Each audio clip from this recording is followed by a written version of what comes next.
Hi hello అందరికీ నమస్కారం. Welcome to our channel. నేను ఆదిత్య.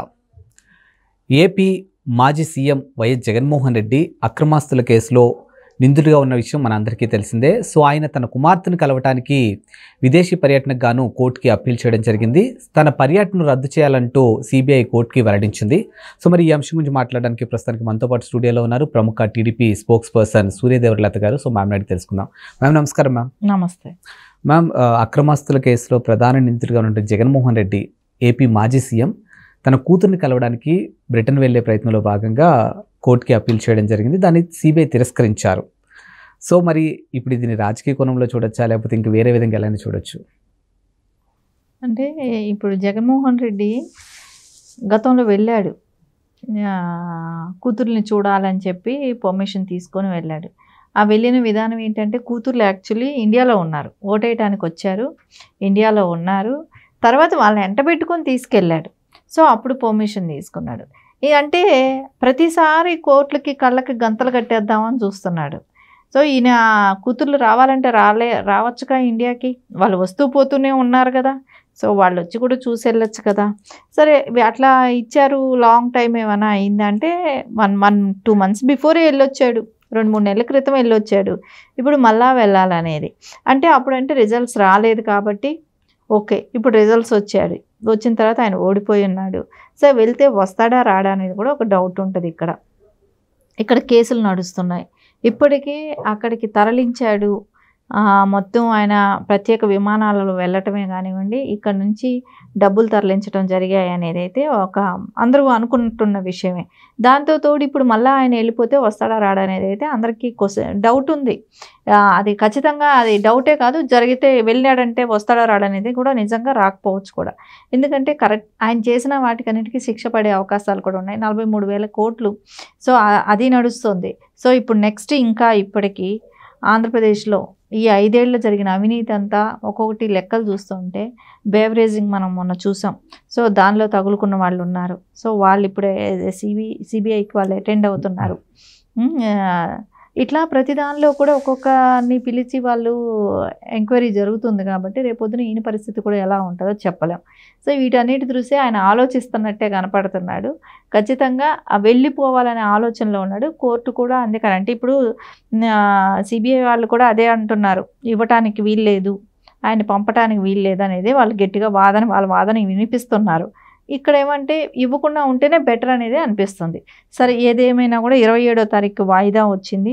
సో ఆ రోజు జడ్జిమెంట్ అనేది చెప్తారు, వెళ్ళొచ్చా వెళ్ళకూడదా అనేది. సరే ఆ చెప్పే లోపల అయితే ప్రజలందరికీ కాదండి, ప్రజలకి ఉంది ఈయన వెళ్తే రాడనే విషయం. సో ఇప్పుడు సిబిఐ వాళ్ళకు కూడా అదే డౌట్ ఉంది, వెళ్తే రాడనేది. అది ఖచ్చితంగా ఎవరికైనా అది క్లియర్గా అనిపిస్తున్న విషయమే కదా.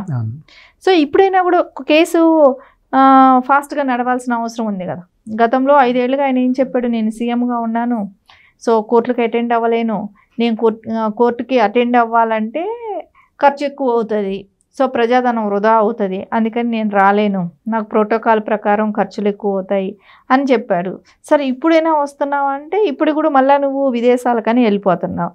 సో ఇంకెప్పుడు కేసులు నడుస్తాయి? సో కేసులు నడవాల్సిన అవసరం ఉంది కదా. సో ఇప్పటికే ఎన్ని వాయిదాలు తీసుకున్నారు?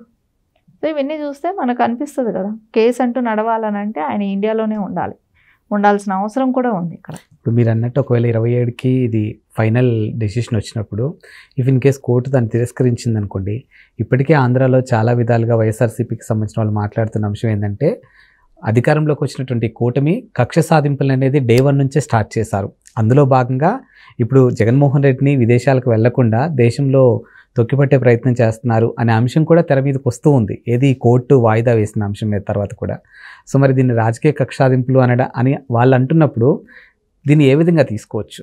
అంటే ఇక్కడ రాజకీయ కక్ష సాధింపులు ఎలా అవుతాయి? కోర్టులో ఆల్రెడీ పెండింగ్ ఉన్న కేసే అది. ఇప్పుడు కొత్తగా వేసిన కేసు అయితే కాదు, పెండింగ్ ఉన్న కేసు నడపాల్సిన అవసరం ఉంది. ఎన్ని సంవత్సరాలు వాయిదాలు తీసుకుంటారు? సో తీసుకోకూడదు కదా. ఇప్పుడు మామూలు సాధారణ ప్రజానీకానికైతే ఒక రూలు, ఆయన మాజీ సీఎం అని ఒక రూలా, లేదంటే రాజశేఖర రెడ్డి గారి కొడుకు అని ఒక రూలా, జగన్మోహన్ రెడ్డి ఏదైనా చేయగలడు, దౌర్జన్యమైనా చేయగలడు, ఎవరైనా ఎదురొస్తే ఏదైనా చేయగలడనే ఒక భయంతో ఆగిపోవాల్సిన అవసరం ఉందా? లేదు కదా. అందరికీ ఒకటే కదా. ఇప్పటికే చాలా టైం ఇచ్చారు. ఆయన ఒక సీఎం హోదాలో నేను రాలేనన్న చెప్పిన దానికి ఈ 5 ఏళ్ళు వాయిదాలు పడ్డాయి. సో ఇప్పుడు కూడా మళ్ళా అదే ప్రజలు అదే వాళ్ళే అంటారు కదా, ప్రజలకైతే ఒక న్యాయం, వాళ్ళకైతే ఒక న్యాయమా అని మాట్లాడే వాళ్ళు కూడా ఉన్నారు, మాట్లాడతారు కూడా. ఎందుకంటే అందరూ ఆర్ ఆల్ ఈక్వల్. సో ఇక్కడ డిఫరెన్స్ అనేది ఉండకూడదు, కానీ డిఫరెన్స్ అనేది చూపిస్తున్నారు కూడా, డిఫరెన్స్ చూపెట్టారు కూడా గతంలో. సో అందుకని ఇకనైనా కూడా కేసు త్వరగతిన అయితే కంప్లీట్ చేయాల్సిన అవసరం, బాధ్యత కూడా కోర్టుల మీద కూడా ఉంటాయి కదా. సో ఈ ఒక్క కేసే కాదు, ఇంకా వేరే వేరే కేసులు కూడా ఆయన మీద పడే అవకాశాలు కూడా ఉన్నాయి.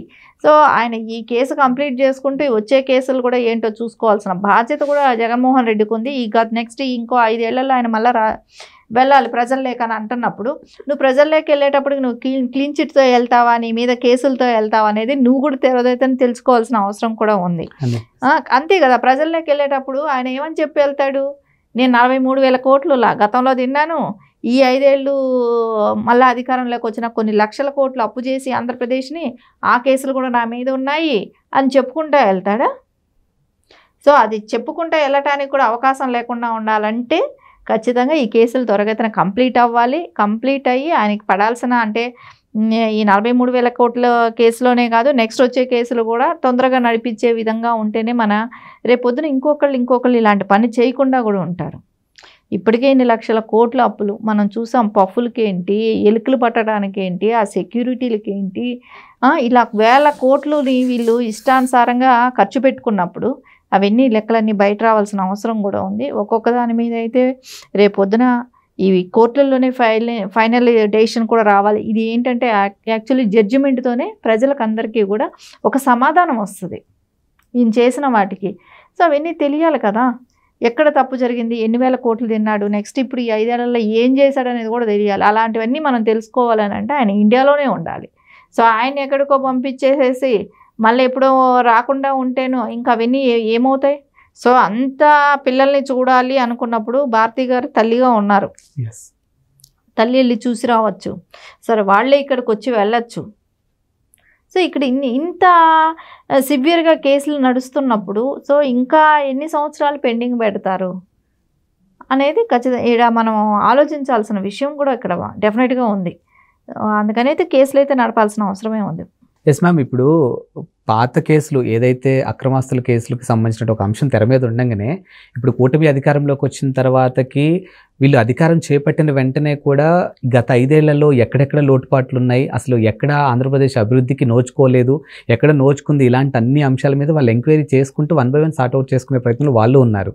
సో మరి ఈ 5 ఏళ్లలో చేసినటువంటి అక్రమాలకు సంబంధించినటువంటి ఎవిడెన్స్ కూడా బయటకు వస్తే ఇప్పుడు ఇది నడుస్తూ ఉండగా నెక్స్ట్ ఇది కూడా కంటిన్యూ అయితే జగన్మోహన్ రెడ్డి రాజకీయ భవిష్యత్తు అసలు ఏ విధంగా ఉండబోతుంది? ఇప్పుడు అన్నిటి మీద అయితే ఈ గత 5 ఏళ్లలో జరిగిన అవకతవకలన్నిటి మీద అయితే ఒక ఎంక్వైరీ అనేది అయితే నడవాల్సిన అవసరం ఉంది. ఇన్ని లక్షల కోట్లు అప్పు చేశారు, ఈ అప్పు చేసిన సొమ్మంతా దేనికి ఖర్చు పెట్టారు, వీళ్ళు ఇచ్చిన సంక్షేమ పథకాలకు తీసుకుందాం ఎంత ఖర్చు పెట్టారు, మిగిలిన అమౌంట్లు ఏమయ్యాయి, సో ఎవరెవరు ఎంతంత తిన్నారు, అదే కాకుండా ఒక్కొక్క నియోజకవర్గంలో కూడా వనరులు దోచుకుంటూ సో అక్కడి నుంచి కొన్ని వేల కోట్లు వాళ్ళు కూడా దోపిడీలు చేశారు నియోజకవర్గాల వారిగా. సో ఆ డబ్బులంతా కూడా ఎక్కడెక్కడికి వెళ్ళాయి, ఎవరెవరికి ఫండ్స్ వెళ్ళాయి, ఇదంతా మార్పిడి ఎట్లా జరిగింది, ఇవన్నీ కూడా తెలియాల్సిన అవసరం ఉంది కదా. ఇవన్నీ తెలియాలి అని అంటే జగన్మోహన్ రెడ్డి ఇండియాలో ఉండాలి. సో ఇండియాలో ఉంటే కానీ వీటి గురించి మనకు ఒక అవగాహన రాదు. సో వీటన్నిటి కూడా అంటే ఎక్కడెక్కడ ఎవరెవరైతే తిన్నదంతా అక్కడ ఒక ఎక్కించాల్సిన అవసరం కూడా ఇప్పుడున్న తెలుగుదేశం పార్టీ మీద ఖచ్చితంగా ఉంది. ఎందుకంటే ప్రజలకు ఓపెన్గా చెప్పాల్సిన అవసరం ఉంది. అంటే మనం చూస్తుంటే ఇన్ని లక్షల కోట్లు తిన్నారు అని అంటున్నాం కదా, అవి ఎలా తిన్నారు, ఏం తిన్నారు అనేది కూడా చెప్పాల్సిన బాధ్యత చంద్రబాబు నాయుడు గారి మీద ఉంది. కాబట్టి ఆయన అదే ఇప్పుడు బేవరేజింగ్ మినిస్టర్, ఆయన బేవరేజింగ్కి సంబంధించిన మధుసూదన్ రెడ్డి గారిని పిలిచారు, ఎంక్వైరీ పిలిచారు. అట్లాగే ప్రతి వాళ్ళు చైర్మన్గా ఎవరెవరైతే చేశారో వాళ్ళందరూ కూడా వచ్చి సమాధానాలు చెప్పాల్సిన అవసరం ఉంది. ఆ మినిస్టర్స్ కూడా రావాల్సిన అవసరం ఉంది. అన్నిటి మీద అయితే సరైన ఎంక్వైరీ కూడా జరిగి వాళ్ళకందరికీ కూడా తగిన శిక్ష పడాల్సిన అవసరం కూడా ఉంది.